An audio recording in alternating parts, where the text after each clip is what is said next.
Mes chers compatriotes, une autre fois, bonsoir à vous. Bonsoir à vous. Je reviens pour continuer ce que j'avais entamé précédemment. Euh, je viens précédemment, j'ai fait la présentation de ça, là. Algérie, plan de relèvement précoce post-incendie. Je viens de voir je viens de voir le montage. La qualité de l'image est très, je dirais pas très mauvaise, mais elle est, euh, elle est plutôt passable. Elle est passable, donc vous risquez de ne pas voir tous ces slides-là. Vous risquez de ne pas les voir tous. Donc, dans la description de la vidéo, je vais ajouter un lien vers ce document, vers ce document qui est téléchargeable. Donc, les personnes intéressées pourront télécharger d'abord ce document et ensuite écouter ce qui a été dit. Pour ça, je tiens à préciser que c'est un travail très sommaire. C'est un travail très sommaire. Donc, il n'y a pas de calcul. Je n'ai pas fait appel, par exemple, à des pratiques culturelles amazighes et musulmanes. Je n'ai pas fait appel aux pratiques culturelles, religieuses en Algérie, telles que l'appel de Tajmar, que cet appel soit fait à partir d'une mosquée ou bien par le bouche à oreille, ou bien par un appel à Tiwizi. Tiwizi, je n'ai pas abordé ça. Ce que j'ai évité d'aborder, c'est toute la question de Schmel, qu'on appelle en anglais de commons. Et la question de Schmel, à titre d'information, Elinor Ostrom a eu un prix Nobel d'économie sur les questions, la gestion de Schmel et la loi. Et la loi, Esther Bozorop a développé globalement dans la même optique que Elinor Ostrom, pour moi, dans le même esprit philosophique, la question de Schmel, des biens communs, qu'on appelle les communales, les communaux en français. Et il y a les deux termes, les communales et les communaux, dans l'appellation française. Elinor Ostrom, Esther Bozrop, elles ont développé des concepts un peu plus profonds, donc je ne suis pas allé sur ça. Comme vous allez le remarquer aussi, j'ai évité tout ce qui est opération de première ligne, qu'on appelle des opérations de première ligne, qu'il s'agisse en santé, en protection de la nature, etc. Donc là, j'hésite à le dire ou à ne pas le dire. Il y a des investissements, il y a beaucoup d'argent, de l'argent à plus à des millions de dollars. Mais l'Algérie étant dans la situation qu'elle est, dépenser des millions de dollars actuellement, ça m'étonnerait, parce que elle a préféré, l'État algérien préfère les mettre dans l'armement. Aussi, donc, pour ça, ce genre de travail demande un minimum de 15 heures de séminaire, 15 heures, une séance, 5 séances de 3 heures de discussion et probablement 50 séances de 3 heures chacune pour la mise en œuvre pratique. Mise en œuvre pratique, je n'ai pas abordé la question des salaires, des rémunérations des volontaires, des permanents qui seront engagés, voilà. Donc ça c'est juste d'une orientation, hein, beaucoup plus une orientation. Une orientation. Donc maintenant, comme promis, je vais vous parler de deux livres. De deux livres, je vais vérifier avec vous là sur la disponibilité sur Amazon.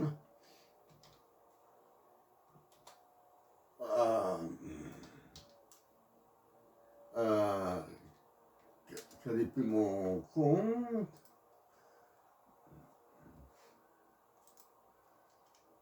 Ce sera rapide, ça sera peut-être quelques secondes là, à moins que, à moins que la connexion me fasse des siennes.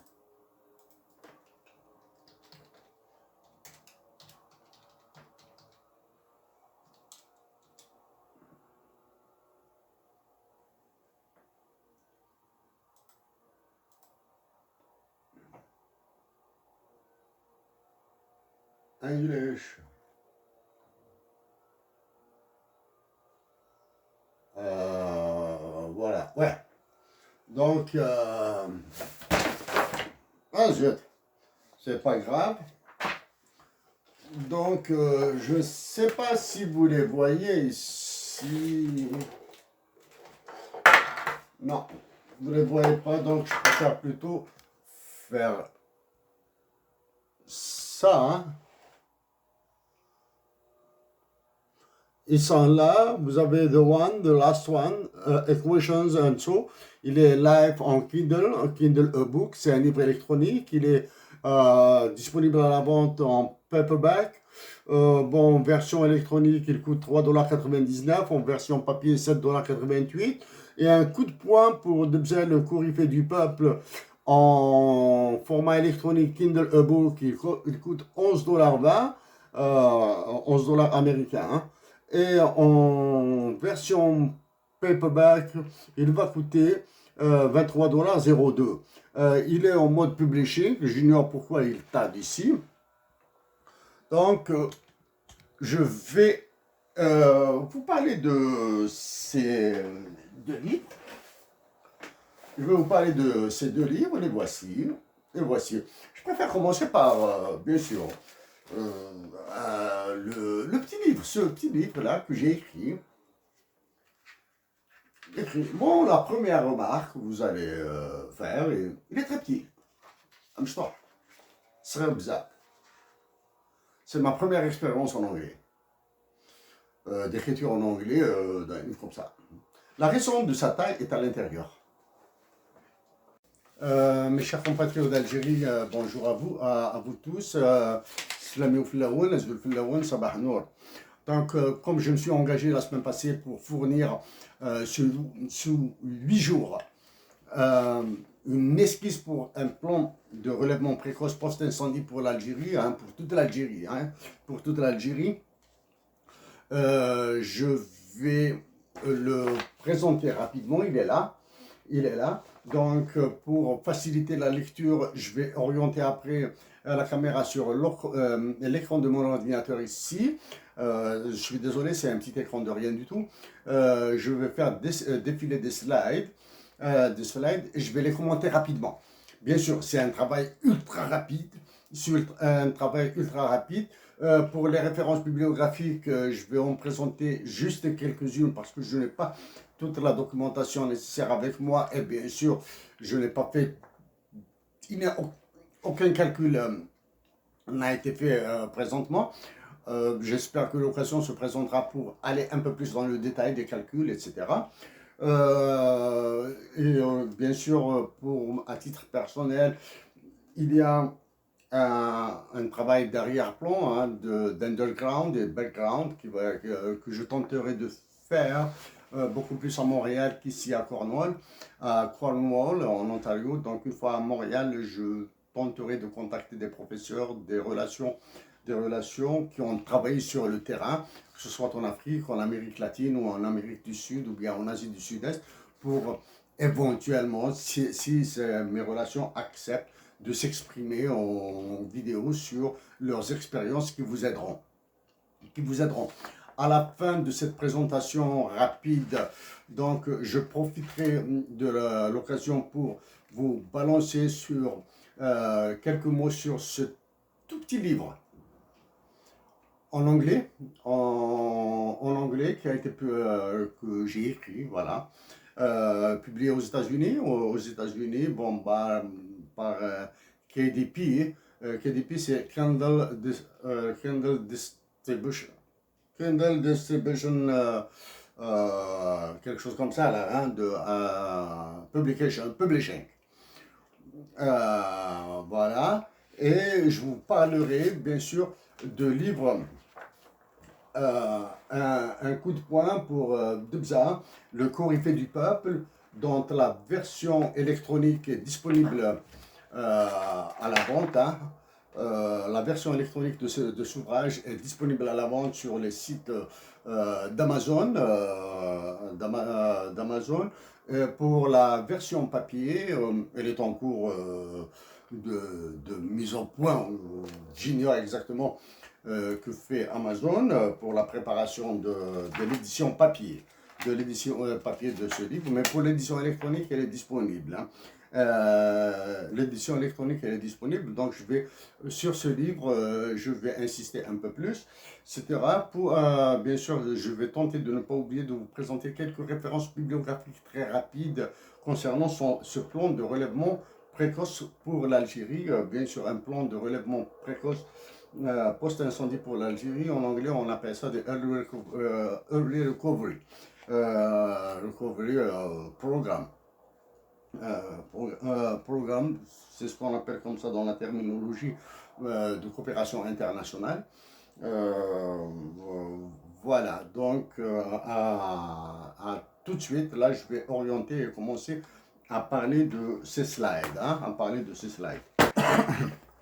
Donc, ce travail est pour ma patrie. Il est dédié à la mémoire de toutes les victimes et à la mémoire de Abdelrahman Aïsset et Hussein Aït Ahmed. L'esquisse, le plan. Le plan, donc le titre en anglais c'est Algeria Post-Wildfires Early Recovery Program. Algérie, plan de relèvement précoce post-incendie. Donc le plan c'est population, impact économique, la nature, la mémoire des événements et du travail. Entre parenthèses, vous avez les coûts et les ressources nécessaires, les organisations que demande ce projet, leur coopération nationale, régionale et internationale, références bibliographiques recommandées. Le premier commentaire est sur le dessin, sur l'illustration, hein, la photo qui est utilisée ici.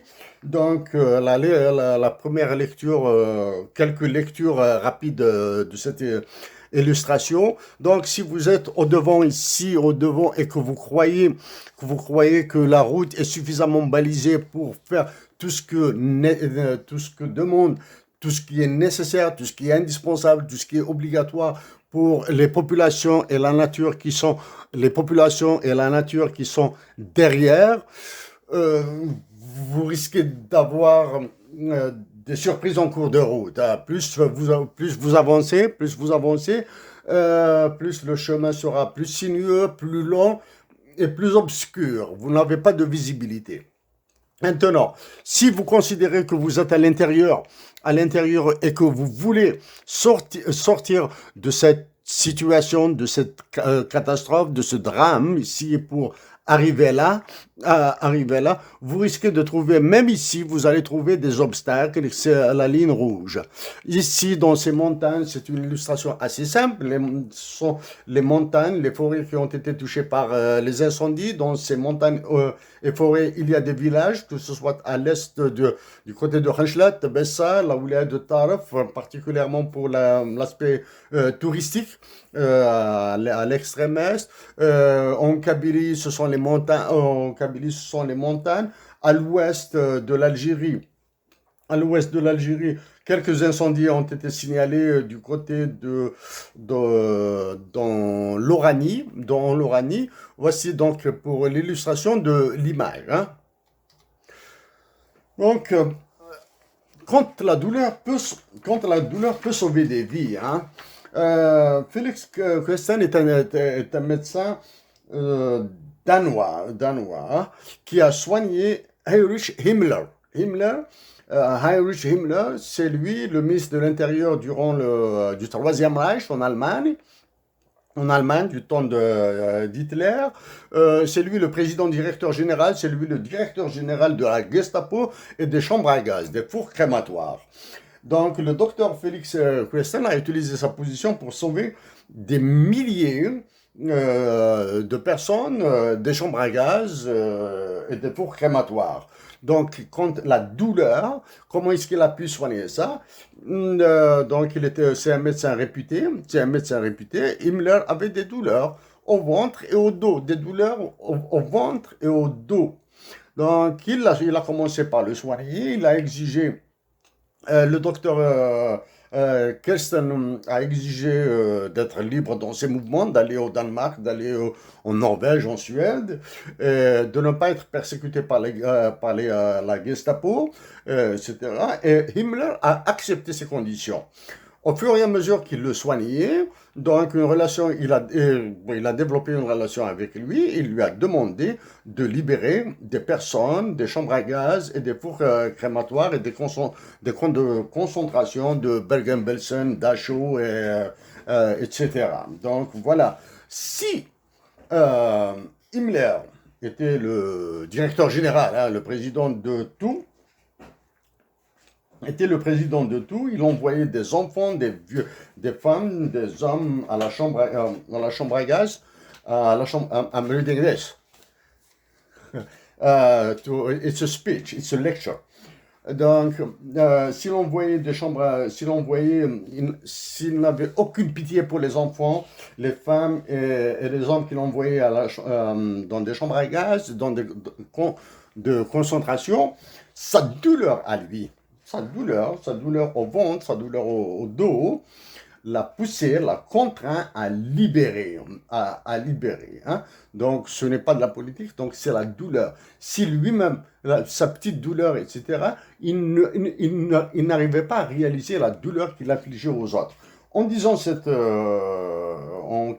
mots sur Himmler et le médecin qui l'a soigné et les conséquences sur les autres vies humaines, ce que je veux dire par là, que la douleur n'est pas quantifiable, n'est pas qualifiable. Vous ne pouvez pas dire à un enfant qui a un mal de dents de résister. Il est impossible de demander à une femme qui a perdu son mari, son époux, son frère, ses parents, de résister à la douleur. Comme il est impossible de définir des priorités dans la prise en charge. Voilà. Des forêts ont été touchées, des animaux ont été brûlés, qu'ils soient des animaux domestiques, du cheptel, des vaches, des moutons, des chèvres, des brebis, des lapins probablement, des poules. La faune sauvage a été aussi touchée, Donc ici, c'est une citation de Jeremy Bentham. The question is not can they reason nor can they talk, but can they suffer? Donc Jeremy Bentham a posé la question pour défendre la cause animale. Il ne s'est pas demandé est-ce que les animaux peuvent réfléchir ou est-ce qu'ils peuvent parler, est-ce qu'ils peuvent avoir raison, mais est-ce qu'ils peuvent souffrir? Oui. Donc, ça c'est pour. Maintenant, pour la pensée systémique, mise en œuvre des solutions saines non génératrices de conséquences pires que celles qu'elles sont censées réduire. Quand les compatriotes algériens commenceront à travailler, croyant et voulant trop bien faire et trop vite leurs actions, une vision de l'avenir assez lointain, c'est-à-dire supérieur à 5 ans, leur échappe. Donc, ils peuvent produire des actions qui seraient extrêmement nuisibles aux populations après 5 années. Après 5 années, c'est la fameuse histoire de la pensée systémique qui est résumée par l'histoire du chat de Bornéo en Indonésie. En Indonésie, vous avez le lien pour la voir. C'est très très important. La vidéo, c'est la pensée systémique. Moi, j'ai eu la chance d'avoir assisté d'avoir du moins pris un cours dans lequel cette histoire de chat de Bornéo nous a été expliquée d'un point de vue un peu plus détaillé, c'est-à-dire les conséquences sociales, les conséquences économiques, les conséquences culturelles, les conséquences sur l'identité, sur l'anthropologie. Maintenant, pour le dernier point, c'est thinking fast, thinking slow. Hein. Thinking fast, c'est la pensée rapide ou intuitive, et thinking slow, c'est la pensée lente ou rationnelle. Pour ça, je suggère Daniel Kahneman, c'est un psychologue qui a eu un prix Nobel en économie. Hein. Donc vous avez, bon, bien sûr, il a des livres, hein, il a des livres, mais ici c'est lui, dans le lien qu'il fournit, c'est lui qui parle. La pensée rapide ou intuitive peut déboucher sur des catastrophes. Peut déboucher sur une catastrophe parce que dans la pensée intuitive, généralement, on pense à l'argument d'autorité. À l'argument d'autorité ou bien à la pensée magique. La pensée magique, c'est quand une personne vous dit « il suffit de ». L'argument d'autorité, c'est quand une personne vous dit « il faut que ». Donc, ça, c'est dans le thinking fast et thinking slow. Donc, en pensant thinking slow, c'est-à-dire la pensée lente ou rationnelle, à force de tenter de rationaliser l'action, nous risquons de gaspiller énormément de ressources. Le slide suivant. Le Sireur. Le Sireur, c'est un texte de Rachid Mimouni, 1945-1995. C'est un écrivain algérien, né en 1945, décédé en 1995. Ce texte d'une page est une lecture obligatoire dans le cours de management pour les élèves de premier cycle à HEC Montréal. Quand j'ai pris un cours de management à HEC Montréal avec comme enseignant Laurent, je ne donne pas son nom de famille parce que je vais le contacter après, avec Laurent à HEC Montréal. Au départ, quand nous avons lu ce texte, avec d'autres textes obligatoires bien sûr, des livres obligatoires bien sûr. Personnellement, c'était juste une question de narcissisme, de plaisir, de joie, de savoir qu'un texte d'un compatriote algérien, Rachid Bebouni, d'une page, est une lecture obligatoire dans le cours de management à HEC Montréal. Malheureusement, je n'ai pas le texte sur moi, il est à Montréal, dans mon stock de livres chez mon frère. J'aurais tant aimé vous mettre des extraits, me remettre dans l'esprit de ce texte, le Sireur, et tout ce qu'il y a comme idée de management dedans. Maintenant, dans ce projet, dans ce slide, dans cette présentation de Early Recovery Program, Post-Wildfires Early Recovery Program, un plan de relèvement précoce post-incendie pour l'Algérie, il faut commencer par juste un G, lancer comme ça quels sont les objectifs. Les objectifs, comme ça, nous aurons juste un G, hein, juste des mots. Donc les objectifs, c'est aider et protéger, et loger, et nourrir, et soigner, et prévenir, et vêtir, et enseigner, et occuper, et revitaliser, et reconstruire, et recréer. Donc vous remarquerez que j'ai utilisé la conjonction de coordination et. C'est-à-dire il n'y a pas de ou bien attendre ceci et cela. Donc ce sont l'ensemble de ces actions qu'il faudra réaliser en simultané. Maintenant, plus loin, nous allons voir, du moins je vais dire quelques mots comment réaliser toutes ces opérations en simultané. Donc, aider, c'est aider les populations demandeuses et l'insertion de celles capables de participer à l'effort collectif. Donc, il y a des populations demandeuses d'aide et il y a des personnes qui sont capables d'aider. Maintenant, s'il y a des personnes qui sont capables d'aider et qui ne trouvent pas le cadre, l'espace, les moyens, les autres parties prenantes, nous appelle ça les parties prenantes pour les aider à aider les autres, elles vont être improductives. Protéger. Il faut protéger les populations humaines, animales et végétales qui sont devenues encore plus vulnérables. Avant, elles étaient déjà vulnérables, maintenant elles sont encore plus vulnérables. Les protéger, bon, donc il y a tout un système de protection. Il faut procéder bien sûr à la protection policière, hein, à la sécurité. Il y a un phénomène de sécurité, il y a un phénomène de sûreté ici. Hein. Loger les populations humaines et animales sans abri. Donc, nourrir les populations humaines et animales, c'est-à-dire dans ce cas-là, il faudra dès à présent avoir en tête la nécessité de banques alimentaires, de chambres froides, d'un système de distribution, des systèmes de collecte. Soigner tous les malades. Tous les malades doivent être soignés. Prévenir les autres maladies, comme par exemple avec une campagne de vaccination contre la grippe. C'est une campagne de vaccination contre la grippe, c'est juste une prévention. Là maintenant, il y aura d'autres avec tous les problèmes liés les maladies liées à l'eau, hein, les maladies à transmission hydrique, etc., le pourrissement des cadavres des animaux, leur pestilence, les mauvaises odeurs, etc. Vêtir. Vêtir, les habillements et chaussures. Donc, habillement et chaussures pour toutes les personnes qui nécessitent. Dans ce cas-là, bon, il est nécessaire, probablement, il est nécessaire de penser à relancer la production dans les usines existantes. Hein.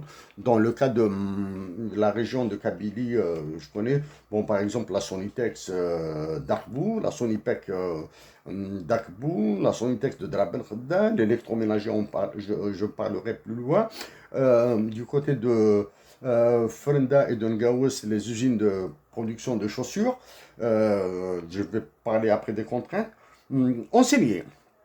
Donc, c'est la rentrée scolaire qui s'annonce. Il faudra préparer les salles de classe, les fournitures scolaires, le transport des élèves et les précautions sanitaires, au moins par l'hygiène corporelle, l'hygiène des mains, les masques, etc., sachant que nous sommes sous pandémie. Revitaliser les espaces publics, les constructions et l'action collective. On revitalise l'espace public parce que nous avons besoin des espaces publics pour nous rencontrer. On revitalise les constructions qui ont été atteintes mais qui demeurent, on va dire, debout. Et on revitalise l'action collective. L'action collective, c'est-à-dire il faudrait de la coordination, il faudrait des débats, des discussions périodiques pour définir, savoir quelles sont les actions collectives à faire ultérieurement, reconstruire tout ce qui est détruit. Il faudra y penser et recréer. Recréer, qu'est-ce qu'on crée? Nous allons recréer la vie, tout simplement. Recréer la vie. Maintenant, les contraintes qui pèsent sur toute l'Algérie. Notre pays est en guerre il y a une guerre à trois, guerre au sud, guerre Mali, Algérie, Mali, Niger. Des tensions à toutes les autres frontières du pays, de l'Algérie, la faiblesse de l'État, une dépression économique, la faiblesse de la monnaie, des pressions du plan d'ajustement structurel de la Banque mondiale et de la stabilisation du FMI, inflation dans les produits alimentaires, tant sur les produits sur les marchés mondiaux, c'est-à-dire marchés mondiaux, donc qui va se répercuter sur les marchés nationaux. La haute volatilité des prix des matières premières exportables de l'Algérie. Il y a la pandémie en cours. Donc c'est lourd, hein, c'est lourd. L'imprévisibilité des phénomènes naturels, il y a l'hiver qui s'annonce, il y a déjà l'hiver qui s'annonce.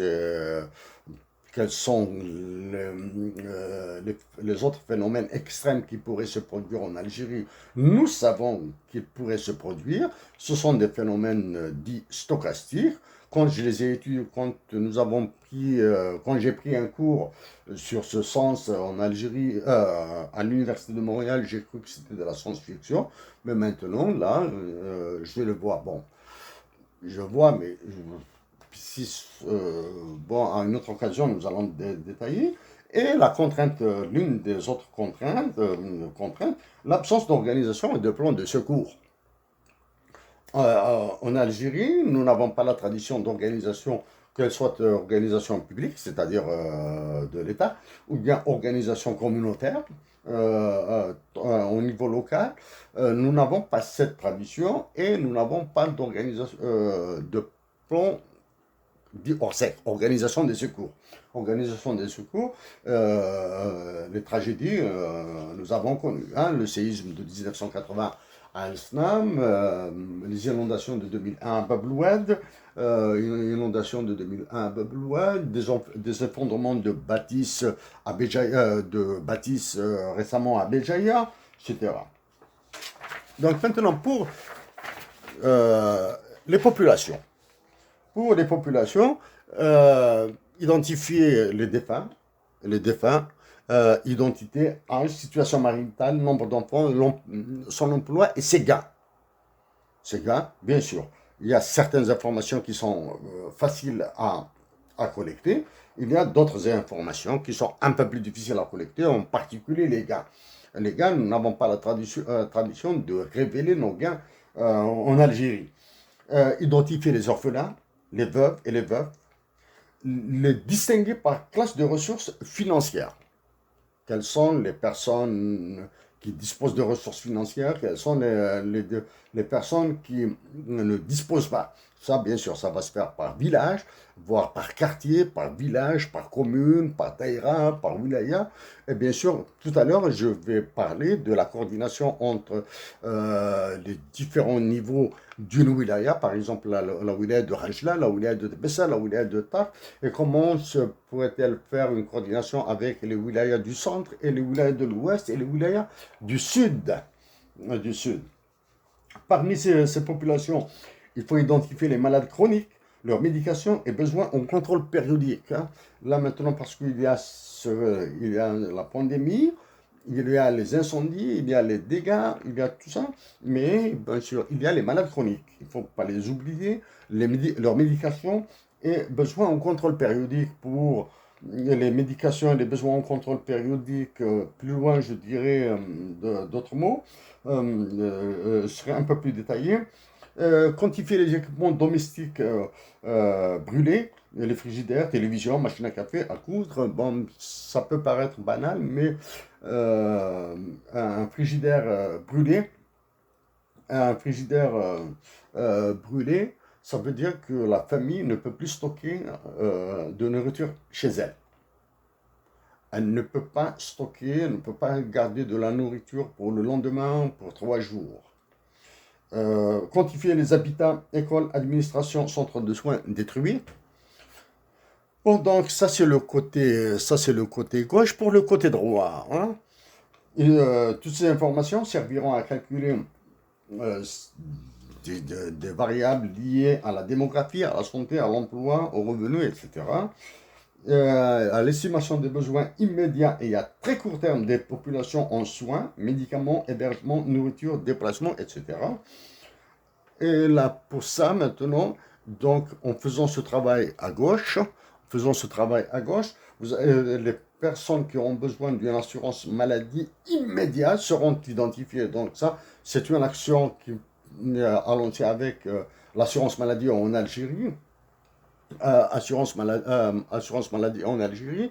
Donc le malade avec la pandémie, avec une dépression nerveuse, avec des stress psychologiques, avec des pertes dans la famille, plus s'il est atteint d'une maladie chronique, il n'aura pas, on doit le décharger d'un maximum de corvées. Donc une assurance maladie sociale immédiate, ça, donc c'est une procédure à lancer avec l'assurance maladie en Algérie. Donc, et pour encore décharger toutes les populations de tous les tralala bureaucratiques, de toutes les lenteurs, donc entente, une entente doit être définie, euh, une entente entre les médecins, dentistes, pharmaciens, laborantins, quand je parle laborantin, radiologue, et l'assurance maladie pour le paiement des prestations pour rassurer et décharger le malade de la bureaucratie, hein. Donc, il y aura des malades qui nécessiteront des radiographies. Donc, le radiologue doit s'entendre directement avec l'assurance maladie locale. Le laborantin, probablement des analyses de sang seront nécessaires, des analyses d'urine, etc. Donc, ça, toutes ces procédures doivent être rendues transparentes pour le patient, hein, pour le malade. Euh, pour les impacts sur l'économie et le tourisme, mesurer les surfaces forestières brûlées et estimer les productions en liège, bois et autres produits commercialisés tant en économie formelle qu'informelle. Là maintenant, dans une situation de désastre, de catastrophe, il n'y a pas d'économie formelle ou informelle, hein. Tout ce qui est commercialisé doit être estimé. Inventorier les forêts desquelles sont puisés des produits naturels comestibles, comme le romarin, les asperges. Je suis désolé, je ne connais pas le nom en français. Chez nous, on dit tiseft.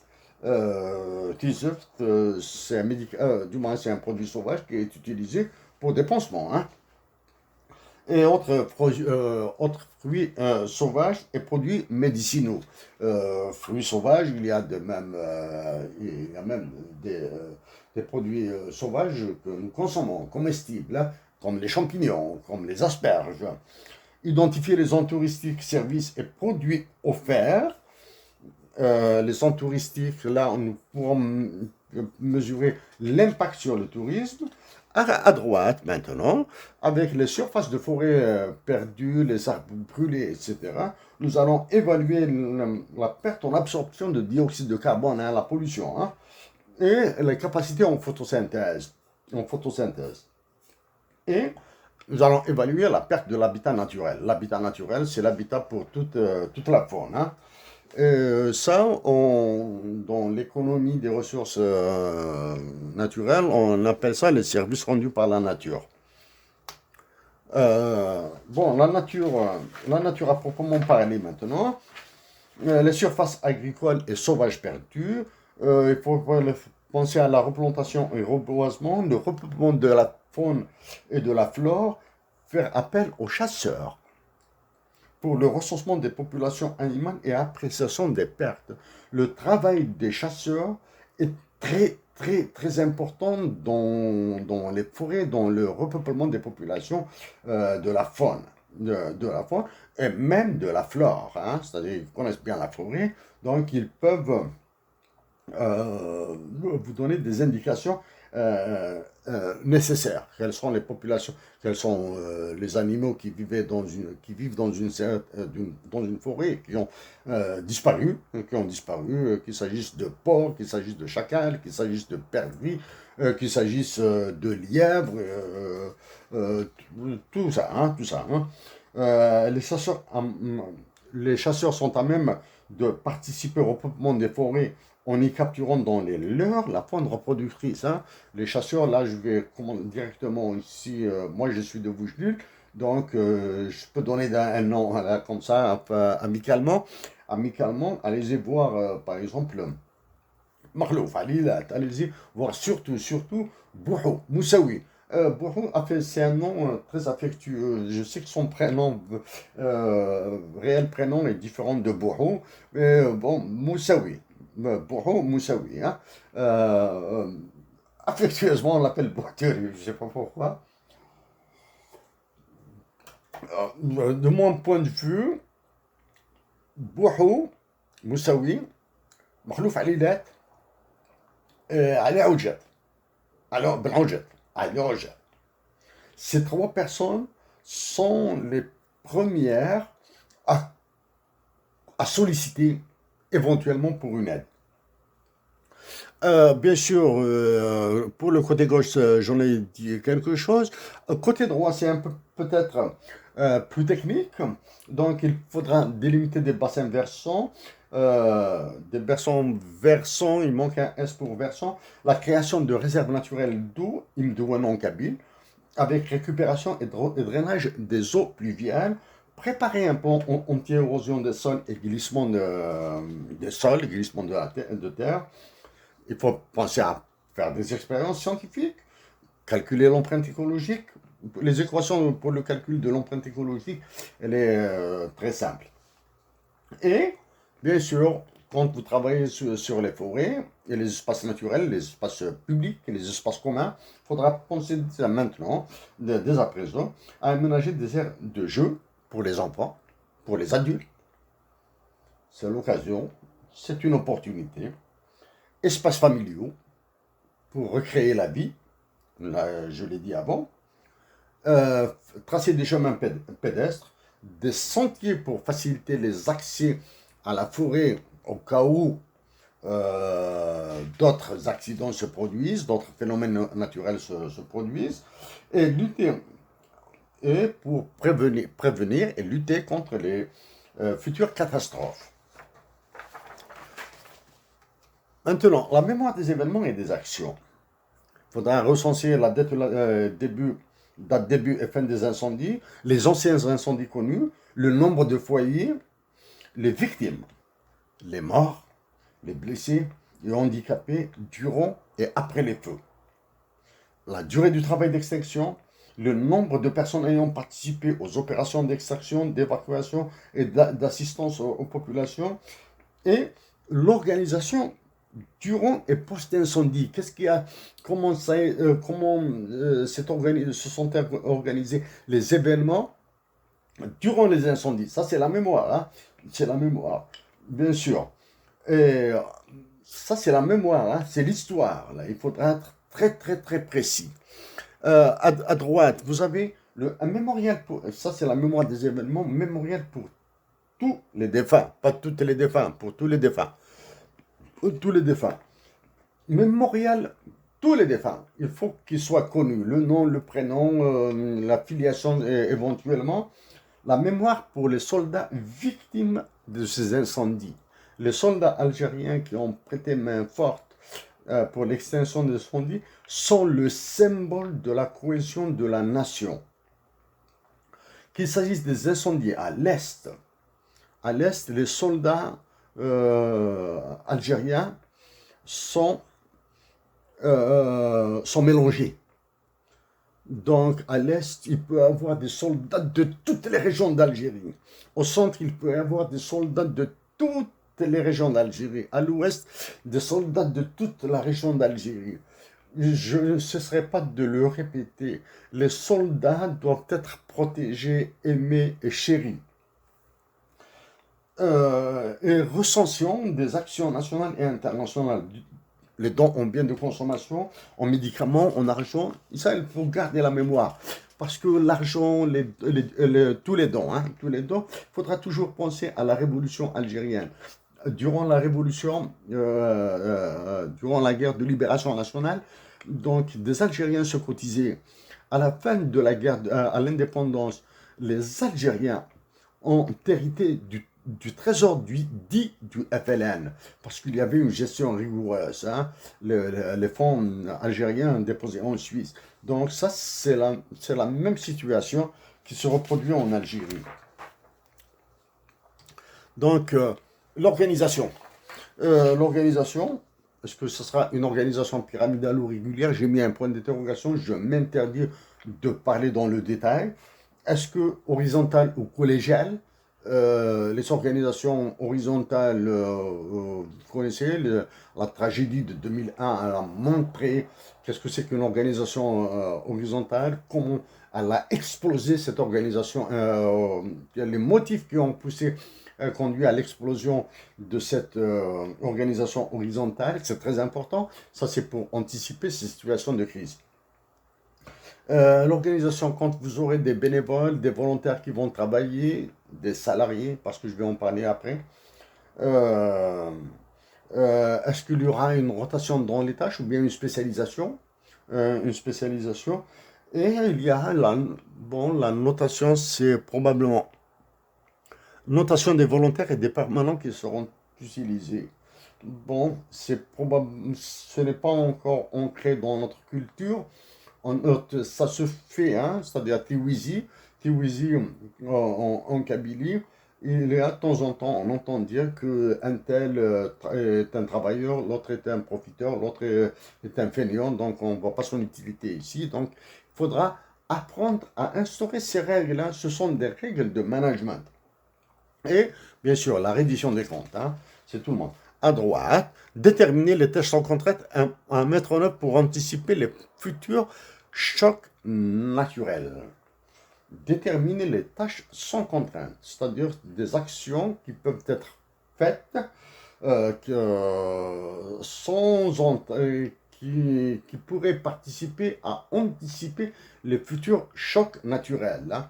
Par exemple, élargir une route, définir un nouveau sentier, définir un nouveau chemin pédestre, des chemins de forêt, les bassins versants. Je pense que j'en ai dit un mot. Et je pense que c'est coopération de points local, régional, national et international. La coordination et entraide entre les organisations locales, régionales et nationales. Exemple, organisation dès à présent, l'organisation de la saison des labours et exploitation des terres en jachère.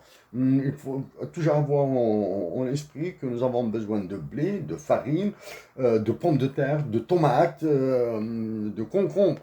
Parce que c'est une catastrophe qui demande, qui va s'étaler sur le temps, pour absorber tous les sous-effets. L'organisation de séances de thérapie psychologique et de soins collectifs. Quand actuellement les médecins sont submergés, les médecins, les radiologues, les pharmaciens avec des pénuries de médicaments, les dentistes, etc. Donc, de temps en temps, s'il est possible d'organiser des soins collectifs, par exemple, inviter un psychologue, un psychiatre, à organiser des séances dans un espace public, dans une école pour parler directement au plus grand nombre. Faire le plus grand bien au plus grand nombre, hein. C'est une approche assez utilitariste à laquelle je me pose un petit peu. La gestion, donc la coopération, comment gérer les stocks et le transfert des excédents de biens alimentaires d'un village à un autre, d'une daïra à une autre, d'une wilaya à une autre. Assurer la nourriture, c'est la rentrée scolaire qui s'en vient. Bientôt, c'est la rentrée scolaire, du moins, on est en septembre. Donc là, c'est une opportunité, c'est une occasion pour nourrir les enfants scolarisés, les enfants, école primaire, collégiens, lycéens et même les étudiants à l'université, pour décharger un petit peu leur famille des contraintes budgétaires. Donc il faudra les nourrir sur place avec des repas convenables. Si les personnels manquent, donc ça c'est l'organisation des bénévoles et des volontaires. On fait la différence entre un bénévole, c'est-à-dire qui ne perçoit aucune rémunération. Un bénévole ne perçoit aucune rémunération. Un volontaire peut demander une rémunération. Un permanent doit avoir un salaire. Appel à des organisations internationales ayant l'expérience dans les relèvements précoces.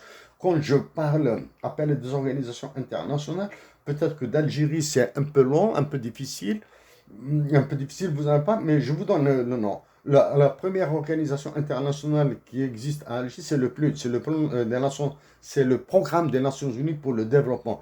J'ai travaillé sur un programme du PNUD en Palestine. En Palestine, des amis ont relevé un programme du PNUD, un projet du PNUD pour le relèvement précoce en Palestine. Donc ça, c'est le PNUD à Alger. Il est du côté dans le temps, il était à la place Debussy, juste au-dessus de la place Audard. Donc il faut les contacter, ou bien il faut leur envoyer des lettres et les inviter à des conférences et réunions périodiques pour les échanges d'expériences, amélioration des procédures et bilan d'état. Ça peut vous paraître, quand une population n'est pas habituée à ces réunions périodiques pour les échanges d'expériences, c'est très difficile. Alors que elles sont nécessaires parce qu'elles permettent de gagner du temps, de s'améliorer et de partager. Partager. Donc mes chers compatriotes d'Algérie, que Dieu soit avec vous. En parlant, en disant que Dieu soit avec vous, j'ai envie de dire que la religion, la sagesse font partie de notre culture. Quand en situation de sécheresse, dans nos villages, de temps à autre sont organisées des prières de l'istisqa. La prière de l'istisqa, c'est-à-dire prier Dieu de nous envoyer de l'eau, de la pluie. Maintenant, dans les mosquées, dans les églises, ou bien dans nos cœurs, il faudra prier, demander à Dieu de bénir toute personne qui participe par son cœur, par ses mains, par ce qu'il peut, dans ce projet de redonner de l'espoir, de remettre la fraternité en Algérie entre tous les Algériens, de remettre la solidarité. Un mémorial, ça, le vecteur, depuis 2014 que je parle de solidarité et de fraternité avec la Mazirité. Donc, c'est cette dramatique situation que nous vivons, même si c'est du Canada, nous la ressentons. Donc, c'est une occasion, c'est une opportunité de ressouder la nation algérienne, ses Arabes, ses Amazirs, et sortir des clivages régionalistes et sectaristes. Il faudra sectaristes. Je vous remercie, mes chers compatriotes. Donc là, rapidement, je vous montre quelques références bibliographiques.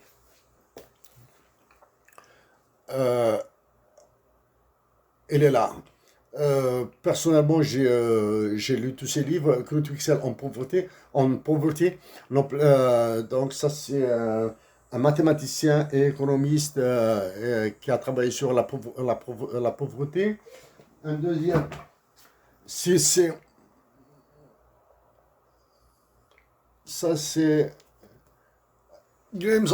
un livre c'est plus un livre de mathématiques. Dans ce livre de mathématiques, il parle de théorie des jeux, il parle des commensals, des biens communs, on appelle en kabyle Shmel, et il parle surtout de la théorie des jeux évolutionnaires dans le monde animal, hein, c'est-à-dire comment repeupler une nation. Ça, c'est un livre plus de mathématiques que de littérature.